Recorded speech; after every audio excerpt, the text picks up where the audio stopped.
Bem, aqui uma ressalva deve ser feita. Hoje em dia usa-se o recurso do NAT, Network Address Translation, para esconder uma rede corporativa, uma rede de computadores interna da internet. O NAT esconde a sua rede, onde estão as suas máquinas de trabalho, as estações dos seus usuários, de forma que elas não são acessíveis de fora da internet.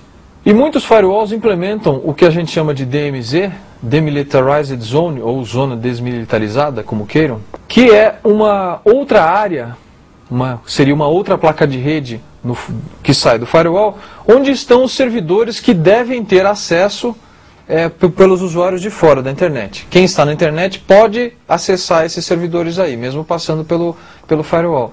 É o caso de servidor de e-mail, servidor de páginas, né, servidor web, servidor de FTP, às vezes algum servidor de SQL público.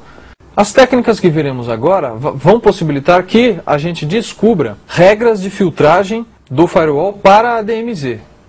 Porque a DMZ normalmente não usa NAT. A DMZ normalmente, os computadores que estão lá, os servidores que estão lá, possuem endereços IP válidos, endereços IP que você consegue acessar pela internet. Já os computadores que estão na sua rede interna e que estão sendo filtrados por NAT, esses a gente não consegue acessar. Numa próxima videoaula a gente pode ver como fazer para acessar esses computadores. Nós vamos ter que invadir algum computador periférico, algum computador que seja limítrofe entre as duas redes, a internet e a rede interna, e no caso normalmente é o próprio firewall, para conseguir invadir essa rede interna. Agora nós vamos ver as técnicas para conseguir invadir, para conseguir determinar quais são as máquinas que estão ligadas na DMZ. A primeira coisa a se fazer então é determinar o caminho entre a máquina do invasor e a máquina que o invasor quer invadir. Isso é possível usando o comando traceroute. Se você estiver usando Windows, o comando correto é tracert. O comando traceroute, ele manipula o protocolo ICMP e o protocolo UDP para que a gente consiga descobrir os roteadores que estão no caminho entre a sua máquina, ou a máquina do invasor, e a máquina da vítima. Se houver um firewall no meio do caminho, esse firewall vai estar, como eu disse, no meio do caminho. Se o invasor está tentando descobrir a rota até a máquina do Juquinha, se o Juquinha tiver um firewall, esse firewall vai estar antes da máquina dele. Pode ser um, pode ser 2 saltos antes.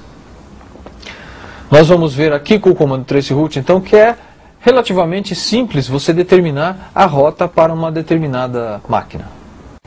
Nós estamos usando um sistema operacional Linux, ok? Para essa experiência você pode usar qualquer sistema operacional que seja parecido com Unix. Pode ser qualquer Linux, Red Hat, Debian, Conectiva, o que você preferir.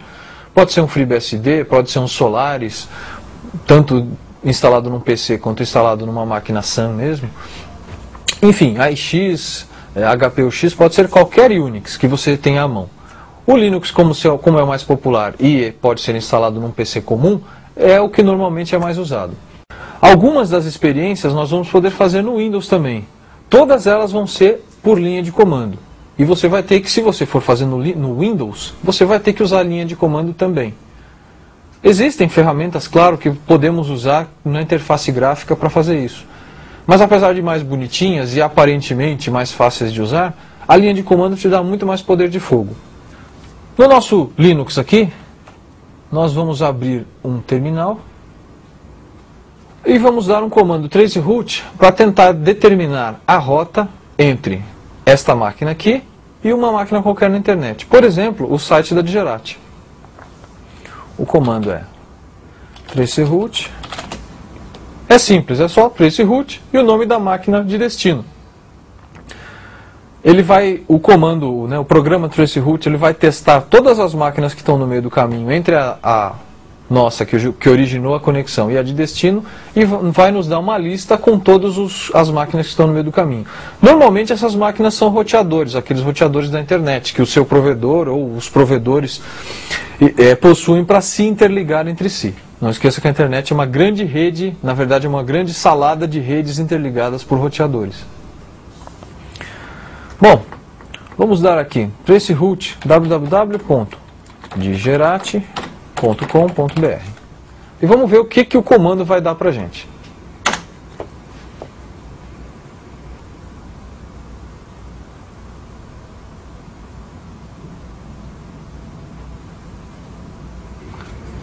Olhem só. O que o comando nos disse foi que existem 12 saltos, ou seja, existem, além da máquina alvo, que é o servidor onde está o site da Digerati, existem mais 11 computadores. São 12 saltos, o último salto é o salto entre o último roteador e a máquina alvo. Então existem 11 roteadores, ou 11 computadores, ou 11 gateways, como você queira chamar, entre a máquina do invasor e o site da Digerati, que é o alvo do nosso teste. Muito bem. Já sabemos então qual é a rota, quais são as máquinas por onde nossos pacotes passam, para que a gente consiga se conectar até lá. Uma coisa interessante que sempre acontece, que sempre é mostrado numa lista dessas, é que o primeiro salto normalmente é o seu próprio gateway de internet, ou o próprio gateway de internet do invasor. É o computador ou o roteador que liga o invasor ou a pessoa que emitiu o comando traceroute à internet.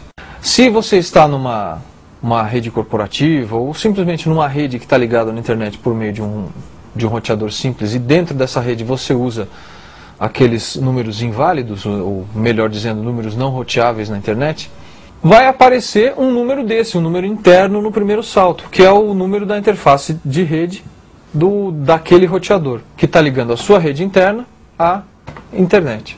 No nosso caso aqui, o nosso roteador é o 92.168.1.161, que é um endereço de rede interna. Esse é o endereço do nosso roteador, o que está mais perto da gente.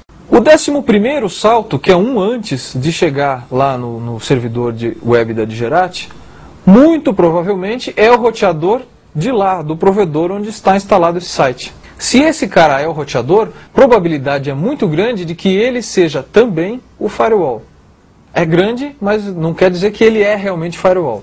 Quer dizer apenas que esse cara tem muita probabilidade de ser o firewall lá do local onde o site da Digerati é hospedado. Vocês podem ver que no salto 10 nós tivemos um erro ali. Apesar de ele ter conseguido testar o próximo salto, o salto 11, mas o salto 10 ele não conseguiu testar. Isso pode ter acontecido por vários motivos. O roteador desse salto 10 pode ter sido configurado para não devolver mensagens ICMP, então, portanto, o nosso traceroute não conseguiria determinar qual é o seu número